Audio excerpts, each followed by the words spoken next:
একটা মানুষের পনির পকোড়া যে কতটা প্রিয় হতে পারে সেটা আমার বরকে না দেখলে আমি জানতামই না। চায়ের সাথে আজকে একটু ওর বাবার পকোড়া খেতে ইচ্ছা করছিল, তো আমাকে বললো চায়ের সাথে একটা কিছু বানিয়ে দাও। বেশিরভাগ সময় পেঁয়াজিটাই আমি বানিয়ে দিই, কিন্তু আজকে নিরামিষ, তাই ভাবলাম যে কি বানিয়ে দেবো। ফ্রিজ খুলে দেখছিলাম যে কোনো ভেজিটেবলস আছে কি না, তো তখনই চোখে পড়লো যে পনির আছে ওই 100 গ্রামের মতন। তো ওটাকেই একটু বেসন দিয়ে ভাবলাম ওকে ভেজে দিই। আমি কিন্তু পনির পকোড়াতে একটু লঙ্কার গুঁড়ো অ্যাড করি, খেতে খুব ভালো লাগে। আমাদের বাড়িতে না পনিরটা সবসময় অ্যাভেলেবেল থাকে, কারণ পুতুকে খাওয়াই আর আমরাও খাই। তোমরা তো অনেকেই জানো ওর বাবার পনিরের ব্যবসা রয়েছে, সেই কারণেই কিন্তু পনিরটা সবসময় বাড়িতে আমাদের থাকে।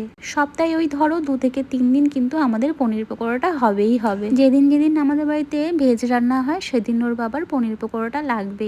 যেমন আমরা মঙ্গলবারে আর শনিবারে নিরামিষ খাই, আর এখন যেহেতু শ্রাবণ মাস চলছে তাই সোমবারটাও কিন্তু আমাদের নিরামিষই চলে। আজকে তো সোমবার ছিল, ওর বাবা তো বাইরের কোনো কিছু খাবে না, সেই কারণেই কিন্তু চায়ের সাথে আমি ওকে একটু পকোড়াগুলো করে দিলাম। ও কিছু খেতে চাইলে আমার না সাথে সাথে রান্না করে দিতে খুব ভালো লাগে, আর ও যখন খেয়ে তৃপ্তি পায় সেটা দেখে তো আরোই শান্তি লাগে। সোমবার ছিল আজকে, তো তোমরা দেখলেই যে সকালবেলা স্নান করেছি, একদম সারাদিন আর স্নান করা হয়নি, তো এখন একটু কেমন যেন লাগছে। তো ভাবলাম সন্ধ্যের কাজটুকু সেরে একটু স্নান করে নেব। আমি না এখন স্কিন কেয়ার করার সময় একদমই পাই না জানো, আর চুলের অবস্থা তো একদমই খারাপ হয়ে গেছে। আমি যে কি ইউজ করব আমি কিছুই বুঝতে পারছি না, পুরো একদম রাফ হয়ে গেছে চুলগুলো, আর অনেক দিন হয়ে গেল চুলগুলো কাটাও হচ্ছে না। তো ভেবেছি এর মধ্যেই একটু হেয়ার কাট করতে যাব।